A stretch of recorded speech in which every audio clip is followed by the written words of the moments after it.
I had a friend who asked if I'd show some of the different dresses that I have here, and I said sure. I've got about 230 some that are from newborn size up to maybe size 28. I don't know. They don't even have sizes written in them, most of them. They're homemade. Anyway, today I thought I'd start with the newborn ones and show you a few of them and how I made them, because newborns kind of are made a little different than some of the rest. Before we get started, there's a little button right up here you can click on. It says subscribe, and if you do that, when I post a new video, it will pop right up and you won't miss anything. I don't have a newborn baby, but this is me holding a doll, wearing a dress my daughter wore when she was 3 weeks old. This is the first dress I'm going to show you today. When you have a newborn, they spend most of the time laying down or having you hold them something like this. But I got to figuring, since she lays down most of the time, it wouldn't really matter too much how the back looked because no one would see it. Plus, babies do some horrible explosive things in their costumes, and you wouldn't want to have this getting ruined the first time she wears it by something bad happening. I'm going to flip her over and show you how I made the back of the dress. I made it so it's a wraparound like this, so that when I laid her in the stroller, I could actually open the dress like this in case we had some kind of diaper issues, that the dress wouldn't get ruined. And another reason, if I needed to change her, all I had to do is just pull the dress off over the top, and it was that easy, and it could come off really easily. It was one big wraparound dress. I had a store-bought little white blouse with a collar, but you could also go to one of the baby stores. This is a Carter's Newborn, little white one-piece onesie with a little bit of fancy trim, but you could pick up something for a couple dollars that way to make your life a little easier. I have several examples here of little newborn baby dresses. This one has a satin ribbon across the bodice, buttonholes on the apron waistband that corresponds to a button sewn down below on the dirndl front, and this keeps the apron from sliding around on the dress. And this one also has a wraparound back. This next one has stitching that looks like lacing, but it just stitches across a zigzag, and then you've got some ribbon and little daisy eyelet. And this one, the ribbon that makes up the tie. It's a cute woven pink and white ribbon that you could just buy off of a roll by the yard in the stores. Pink and white apron. And the last one shows that you don't have to have a cute little pastel to make a newborn baby dress. This one was worn by my granddaughter when she was 3 weeks old. It's a black skirt, purple and black bodice, and gold shiny ribbon here, and a flowered trim around the waist that matches the mother's dress that she also wore for our Oktoberfest, and that was really fun. There we go. If you're the mother of a newborn baby, you know you don't get anything extra done during the day. It's all about the baby. Even if you're an excellent seamstress, if you don't have time to get to it, then you're kind of sunk. So anyway, I started sewing at night when my baby was sleeping.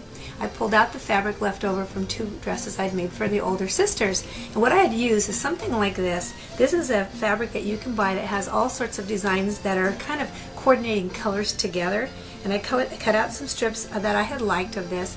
And when you use this, you have to really make sure that you've pre-shrunk this trim and you've pre-shrunk your normal fabric. If you don't, and you put 2 different kinds together, and then this shrinks different than the fabric, you're going to have kind of a puckery mess. You don't want to have a puckery mess. While the baby was sleeping, I took a dress that fit her, and I laid it out, and I kind of traced it onto paper and made a little pattern for the bodice.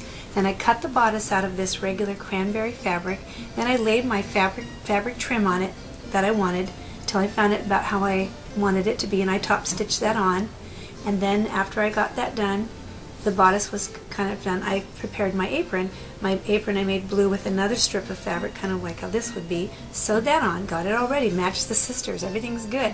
So then I sewed the skirt onto the dress, and got that all done, sewed the apron on, and then the trim.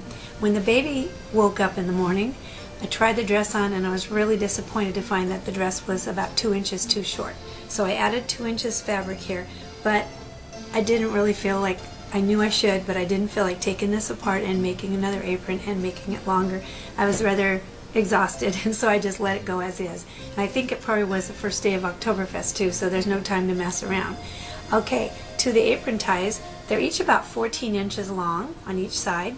The dress itself, the entire dress, is about 12 inches long, and I think, yeah, the skirt's 9 inches, so really if you're going to make a 9-inch skirt, then I think your apron should be probably 8 inches finished, or maybe even a little closer to the length here. And this whole thing was so easy because it's all one piece. When you throw it in the wash, boom, it's all ready. You do have to iron it. even if you pull it out of the dryer right away, it just doesn't have that crisp look. And I think when you starch it, it resists spills a little bit better too. And when it comes to babies, there's lots of drooling and things happening that you might want to resist your spill. So I suggest that you starch it. That's a good idea. Well, I recommend if you're making a dress for a lady who might have a little baby in the next few years, that you buy some extra fabric. Maybe you need 8 inches extra, and you could just put it away, and then if you do need to make a little baby girl dress, you've got it, and it can match the mother, or it can match the 2 little sisters. And if you just buy the fabric ahead of time, you'll have it right there ready to go. And making the dress, if you don't have to wait till the baby's born, because you can make a wraparound style like this that would fit most any baby that would be, I don't know, 6 to 12 pounds. This really would fit quite a few different sizes the way I did it. And you'll have a lot more fun at Oktoberfest if the whole family's dressed up Eve. If you or your daughter are expecting a baby in the month or so before Oktoberfest, don't wait till the last minute to make your dress. Most people who sew have little strips of fabric, lace, eyelet, ribbon that they have in a little box somewhere. You pull that out, and to make a baby dress, it probably wouldn't cost you anything because you've already got all this in your sewing boxes somewhere. And I think this was really a satisfying thing for me to do. Frustrating, at the same time it was satisfying. And I've also learned a lot. I think everything I make, there's a lesson to be learned, like don't make your apron too short. And check before you finish your hem off to make sure that you don't have a dress that's too short. And don't sew at the last minute when you need it tomorrow morning. So if you have time, do it ahead. And this time of year, because here we are, it's October, almost November, you have plenty of time before Oktoberfest to make a lot of fun things, including Oktoberfest dresses for your babies. Now, if you're expecting a baby and you don't know how big it's going to be, because mostly we don't know, I suggest a wraparound dress like this for the newborn, and then it takes away all the guesswork. You can just, it'll fit no matter what. And if you're not really sure what size the newborn is, you can go to the store and buy one of these little dolls, and you could dress her up. And then all year round, the doll could wear the dress at your house too. When your grandchildren come to play, they could play with the doll wearing a cute little dirndl, because we know wearing dirndls is lots of fun.